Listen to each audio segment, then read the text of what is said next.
Welcome to Big Vile Opinion. Moderators,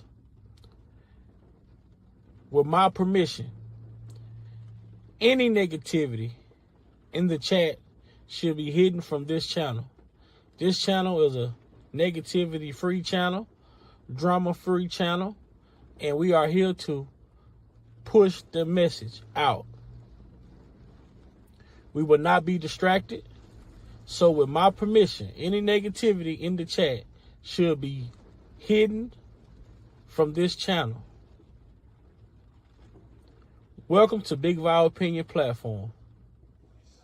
And I just really want people to know, I appreciate anybody that's helping me. I appreciate anybody that's helping me. A lot of people have been there for me. I just don't want people going back and forth, being mad at each other because one person did this for me and another person did that for me. That's what the devil wants. He wants to cause confusion. That's what these people want. They want to cause confusion. And confusion ain't going to do nothing but keep me in here. But the real thing. What up? What up? What up? What up? Can y'all hear me? Can y'all hear me? Can y'all hear me? What up, y'all? It's your boy Big Vile Opinion, man. It's been a minute. It's been a minute. But I want to know, can y'all hear me? What's going on? What's up, everybody that's coming in? What's up? What up? What up? Goddess, what up? Bree, what up? A-Child, what up? Jericho, what's going on? What up? What up? I hope all has been well with everybody, man. Hope everybody is doing fine. Hope everybody's doing fine. It's your boy, man. I'm back. I'm back on here. It's been a minute, but I want y'all to know one thing. I've taken full advantage of my little break that I've been off, getting myself together and focusing on, being a better person, just being a better man, a better human being, being a better father, being a better worker. I've been so focused on getting myself together and being the best version of myself that I could be. I hope everybody's been doing the same, getting themselves together, working on themselves, controlling the things that you all can control. For the most part, that's all we can do is control the things that we can control. Other than that, man, yeah, man, we still on the same thing, man. It's free kills, man. We still, we still hopeful for something different. What up, Lex? What up, bro? We still hopeful for something different. We hopeful for something different. We just gotta stay, keep praying and, allow God to do what God does, and trust the process. That's it. We're gonna continue to trust the process and know that eventually the process will work out. But the topic of today's live, why I came live today, the topic for today's live was,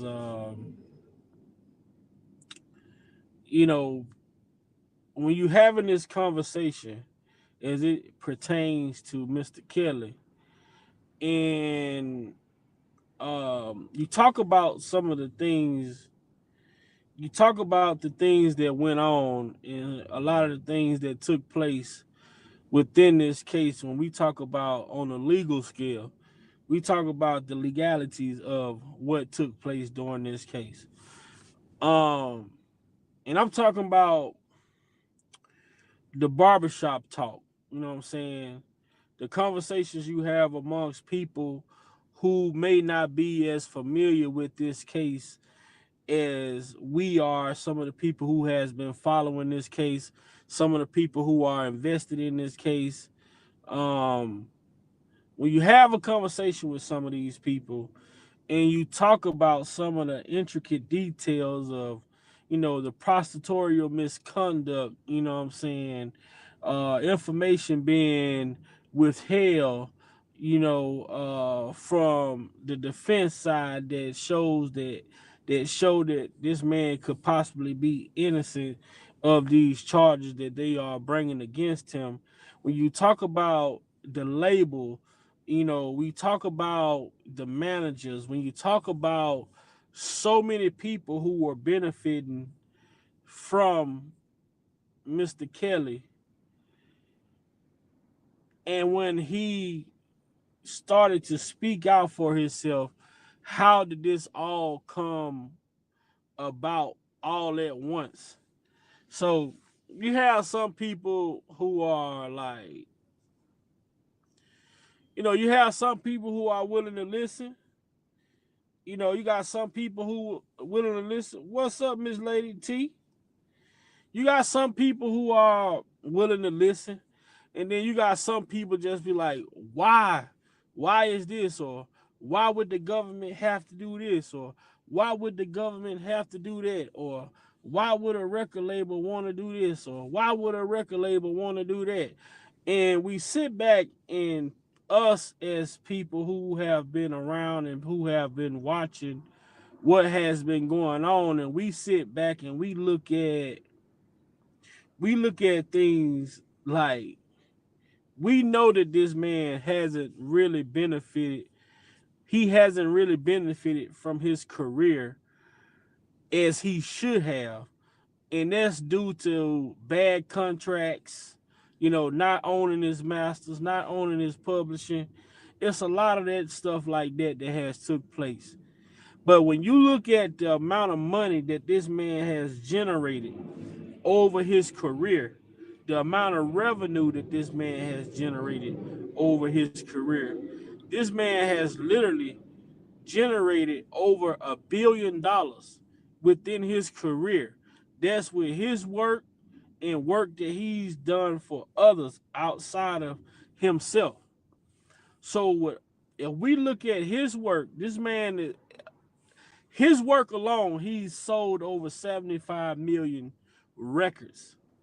He's sold over 75 million records alone. 75 million, that's his for himself. He sold over 30, 40 million records off of off of songs that he's written for other people, produced, gave away, like all the shit that he's given to people, all the hits that he's given to other people. If you total that up, if you total the amount of work of, what up, T Glenn? If you total, if you total the amount of work that this man has put into the industry when it comes to making music and producing music, creating music, writing music, mixing music, mastering music. You talking about a man who did every part, like engineering music. Everything about his music was all done by him. So when you realize that you didn't put all this work into your craft, and you done sold all of these records, you done produced all of these records, and you realize that your money don't match your success, and you say, hey, we need to sit down. We need to renegotiate. You know what I'm saying? We need to talk about this. Something ain't right. When you realize that you aren't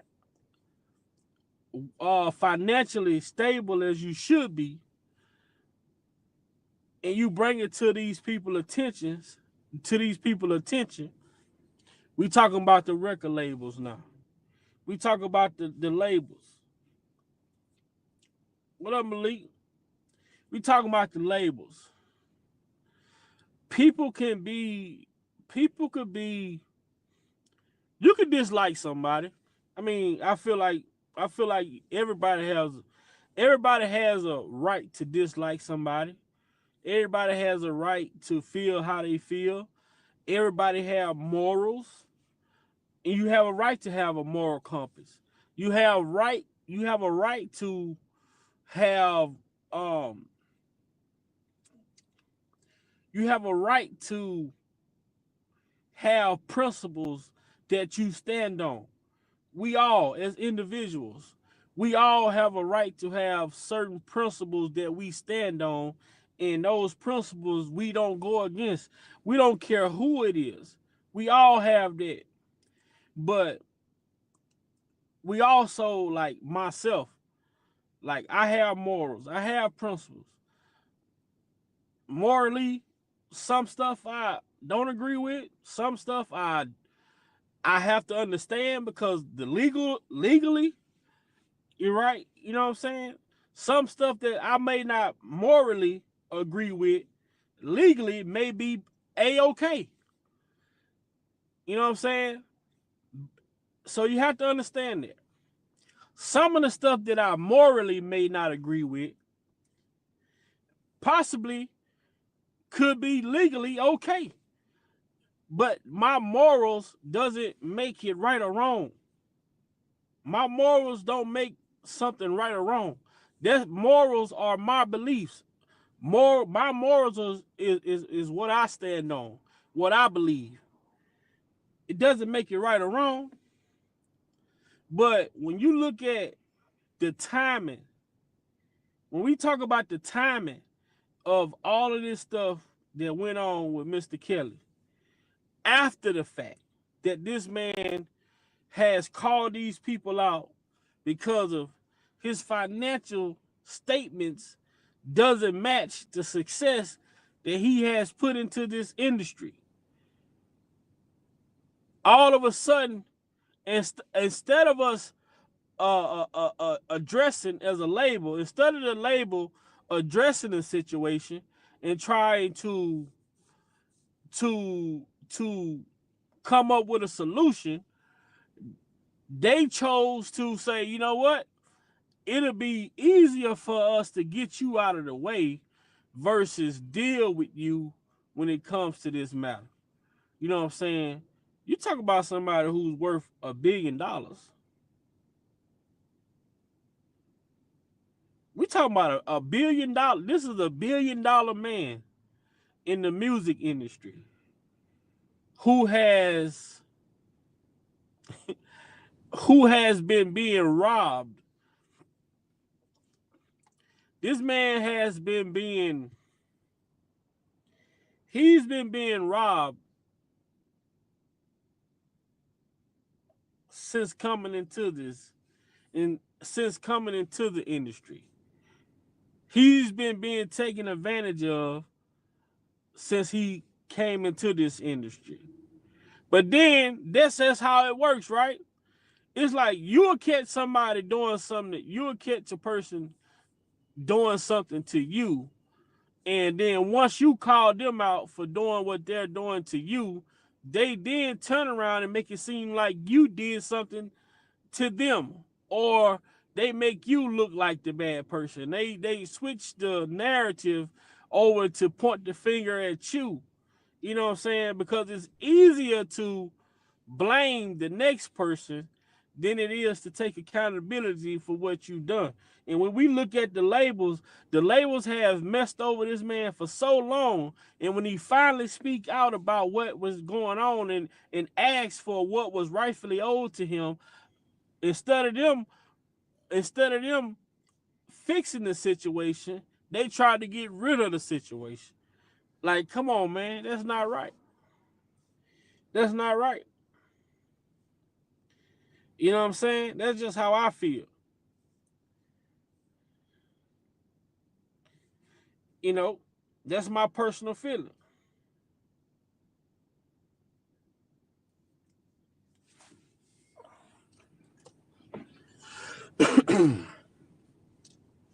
So let's see. When I look at this and see that and shout out to Digital Ink, you know what I'm saying, that posted this talking about uh that talked about R.Kelly is reportedly owed major residuals. These earnings stems from his chart topping albums, 8 number one hit singles, and even his work on Michael Jackson number one hit, You're Not Alone.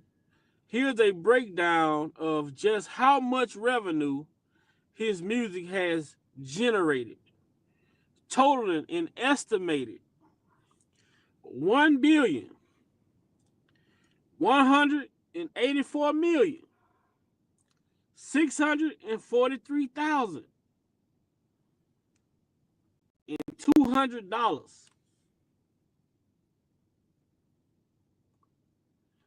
The amount of money, the amount of money that,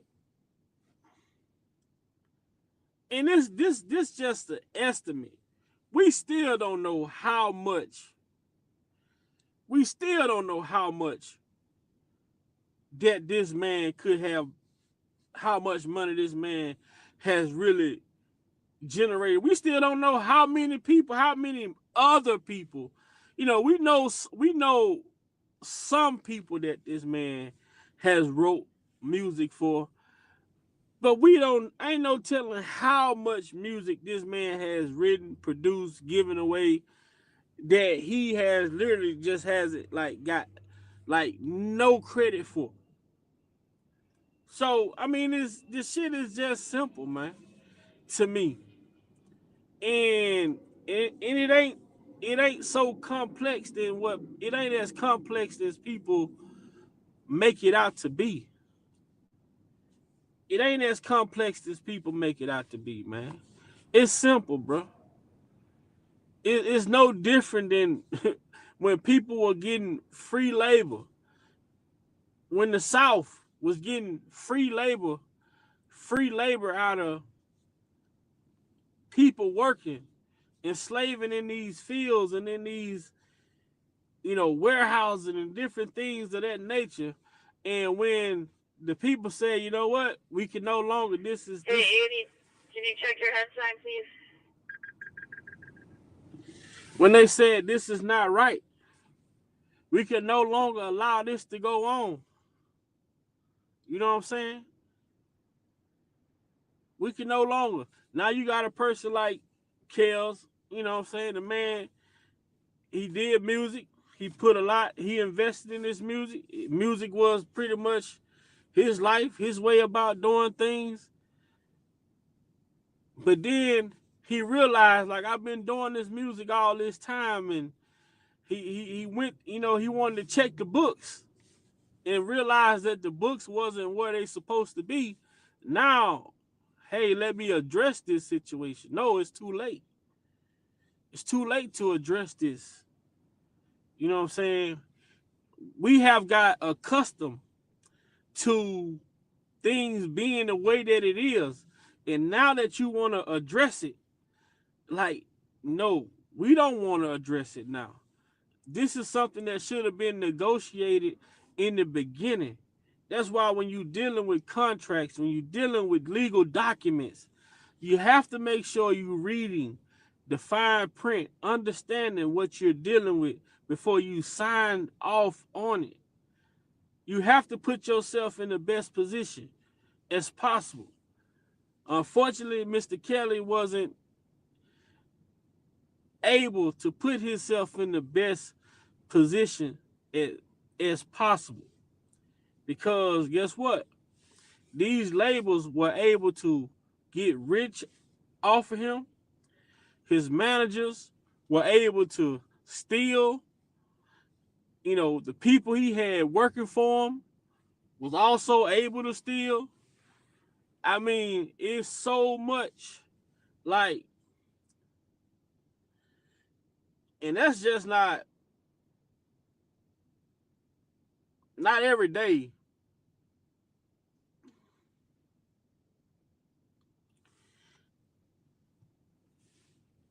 Like,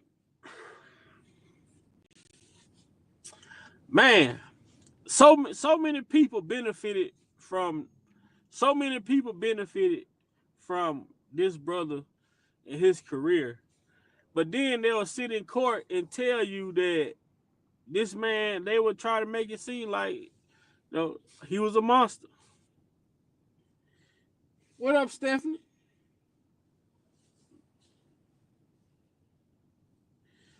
So many people benefited off the back of Mr. Kelly. But then they will try to describe him to us, the public, as if this man was this so evil person. Such an evil person. I'm gonna tell you one thing I know for a fact. You ain't finna fuck up. Ain't no. You not finna take from somebody that's evil. You not finna take from somebody that's dirty. You not finna take from a monster. That's somebody that you're afraid of. You not finna take. You so afraid, but yet and still you are willing to steal. You so afraid of this person, but you're willing to take. You so afraid of this person, you leave, then you come back. You so afraid. They want us to believe that this man was such a monster. But this is the only time I ever heard of a monster where people were actually, seeking to be with this person. They were going to, they going to be around this person. They going around to live the lifestyle. They going around to flourish. They going on the shopping sprees, the vacations and the Christmases and the birthdays. Like, it's just shit like now that I sit back and people ask the question, why would the labels, why would the government want this man, why would the labels want this man locked up? Why would the labels want him dead? Why would the labels want him locked up? Why would the labels want him dead? Is what, or unalive, as they say. People ask this question. These are the conversations that goes on. These are some of the things, some of the questions that I ask when you're in the barbershop, when I'm in the barbershop, and this conversation about R. Kelly come up, and you start talking about different things. You talk about a lot of the legal things that went, a lot of the illegal things that went on during this case. A lot of the stuff that people don't know about.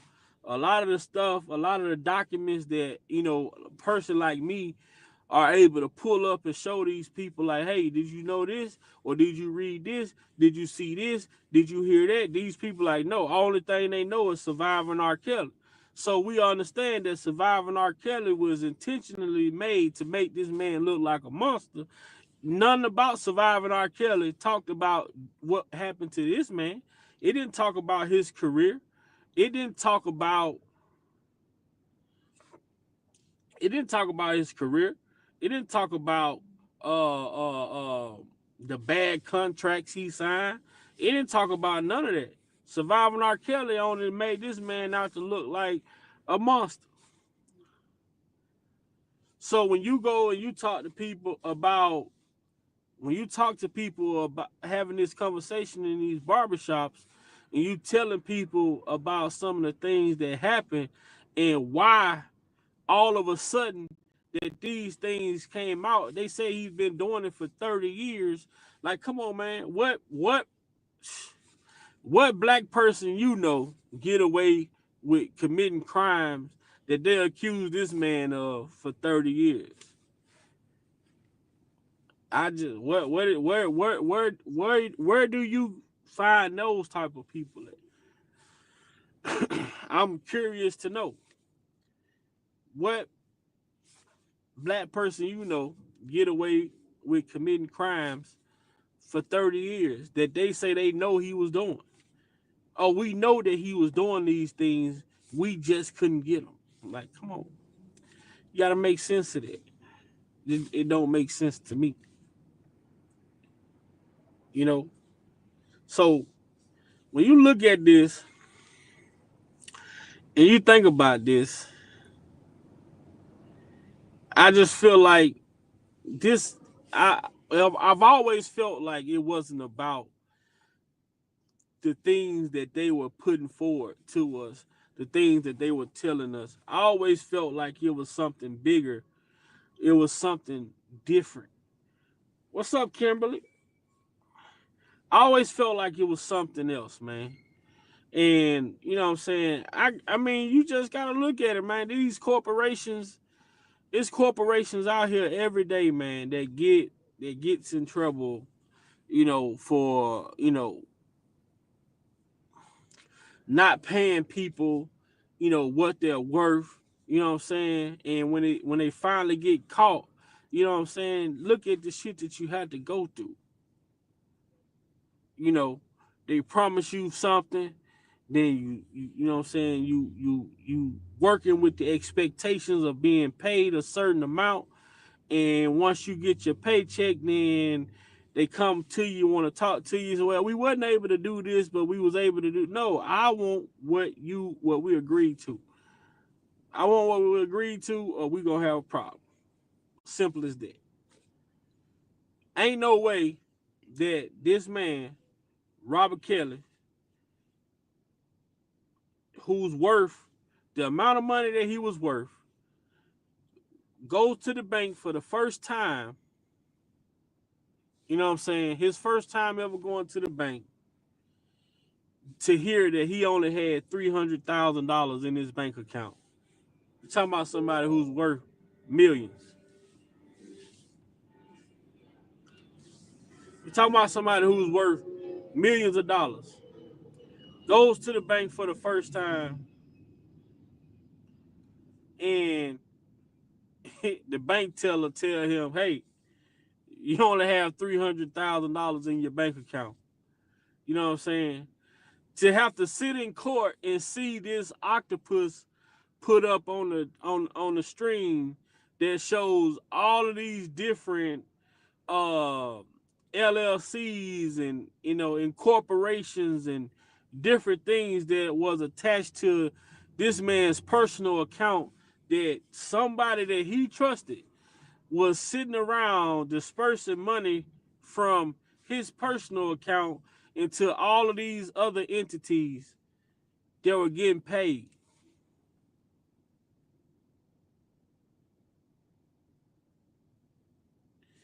Good to see you too, Stephanie. Man, can you just imagine how it feel to realize that you haven't been getting paid the money that you should have been getting paid, but then you sit there, you see the court pull up a picture graph that show your corporation, but it also shows 10 other corporations that are attached to your corporation that is funneling money to to all of these small entities. Like, man, that shit crazy, man. Just imagine how you would feel just seeing that shit for the first time. Like, what the hell?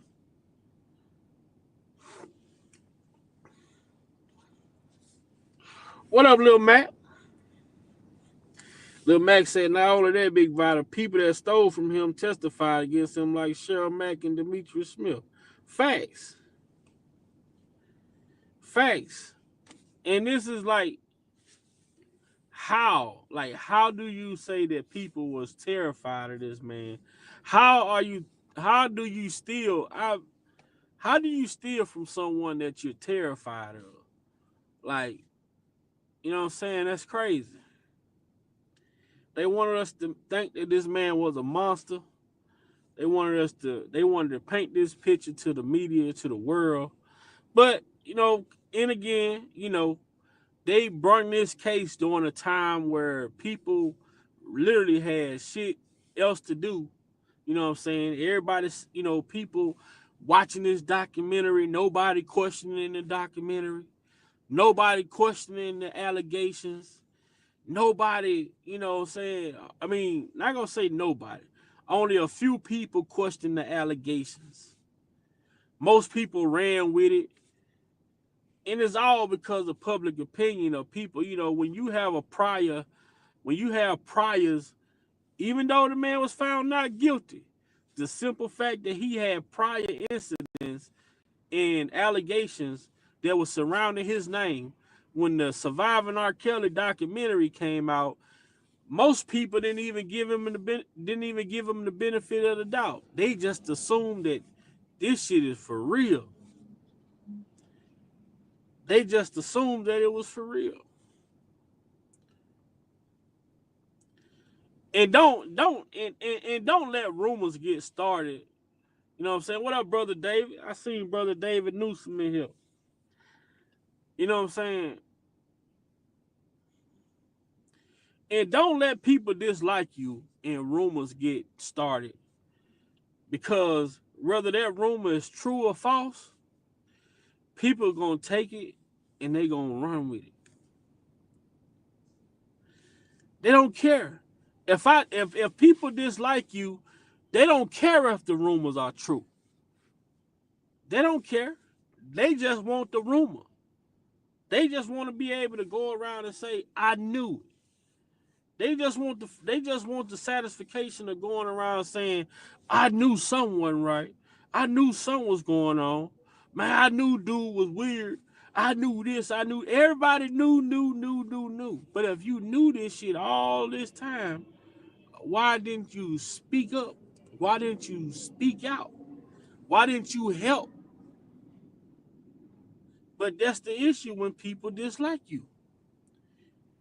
And people, you will have people out here disliking you simply because God blessed you with a talent.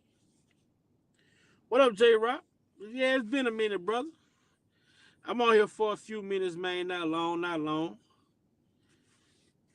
God blessed this brother with a gift, and he was hating. People despised him because of that gift. And then they don't even understand everything that man went through to even become successful. This man he wasn't one of those success, like just you know what I'm saying, it just fell in his lap. This man went through so many trials and tribulations to become who he became. But they will want the world to feel like this man never had a struggle. He never struggled in his life. They want people to think that this man has, this man was the perfect person who got put in a perfect situation and has never went through the struggle or struggled with anything when we look at the story, we go back, we read the Solar Coaster book. We listen to him talk about his upbringing and the things that he went through.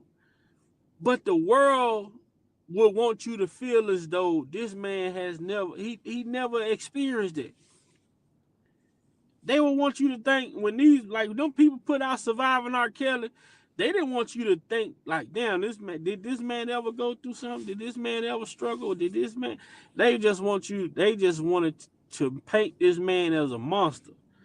But it's so crazy, he the monster, but everybody benefited from the monster except the monster.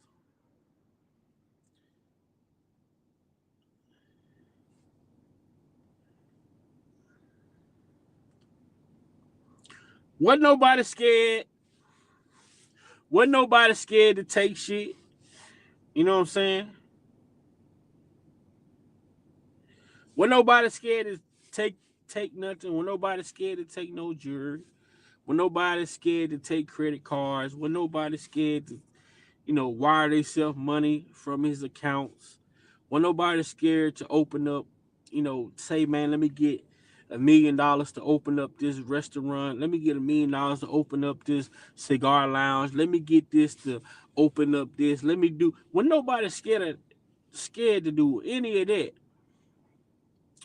But when he asked where his money is, he became the bad guy.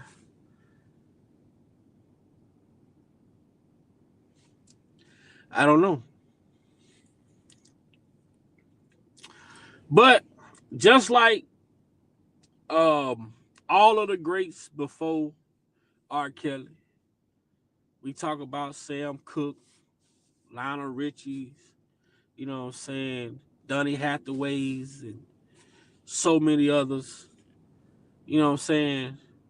When the industry is profiting 80-90% of your revenue to them, and you want to renegotiate this contract. No, no, no.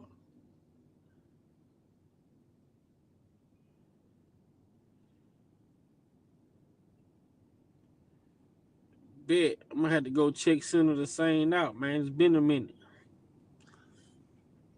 It's been a minute.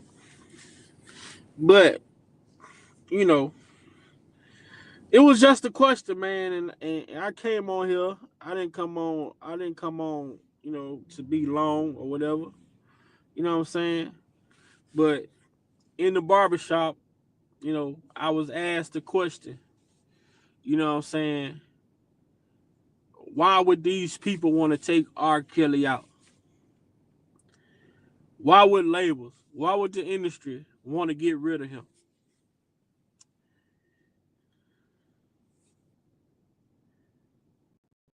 You know what I'm saying? Why would the industry want to get rid of him? When you talk about the catalog, the catalog speaks for itself, man. 75 million sold. That's him. That's not including who he wrote for, who he produced for. None of that's included. You know what I'm saying? Yeah, man. But look, man. Y'all go and look at those numbers, man. Go and check those numbers out. Go and check out those numbers. And these are records sold. We not even these are the records. These are the albums sold. What about his streaming? Since the streaming era, that's even more money. That's even more money now. You know what I'm saying? Go look at the numbers, man. And you talk about somebody who signed bad contracts, who never owned their masters, publishing, so many people around who were profiting off of the work that this brother put in. And when he finally speak out, he finally speak up and acknowledge this the shit wasn't adding up and it wasn't right. All of a sudden he become the bad person. You know what I'm saying? And also, happy belated birthday to myself. You know what I'm saying? I just celebrated another birthday. You know what I'm saying? I'm thankful. I'm grateful. I could not be more satisfied with God and with everything that God has done with me, for me, and to me. You know what I'm saying? I just continue to pray that God continue to walk with me through this journey and continue to bless me. I pray that God continue to show me favor. You know what I'm saying? And I'm thankful, man. I'm grateful. I'm I'm in a good position in life. You know what I'm saying? Things have been working out, for the best for me, man. And I hope the same for y'all. I hope God can continue to bless y'all. I hope God continue to show y'all grace. I hope God continue to show y'all favor, man, because guess what? There's nothing else better than the life that God gives us. Because when it's over, we cannot get it back. When it's over, we can't get it back. Appreciate that, Lil Mac. Appreciate that, Stephanie. When God calls us, when God calls us home, we can't get that life back. So let's appreciate the life that God gives us. Let's take full advantage of the life that God gives us. I love God for showing me grace. You know what I'm saying? Blessing me and continuing to bless me as I walk this path that I'm on. And I know I don't get on as much, but I'm trying to get myself in a position to where I'm able to come back at least once a week, you know. But like I want y'all to understand, you know what I'm saying? I'm still out here having these conversations with people. Whether it be the barbershop, the grocery store, the parking lot, a break room at work, whatever the situation may be. I'm still out here, advocating. I'm still out here putting these facts in people's face. I'm still out here asking these people, can you answer this? You know what I'm saying? Can you answer this? If you saying he did this or you saying he did that, well then how is this? Appreciate that, J Rock. You know what I'm saying? So with that being said, man, y'all go and look at the numbers, man. This man has sold, he has generated over $1 billion in revenue in his music alone. With his music, he has generated over $1 billion in revenue. So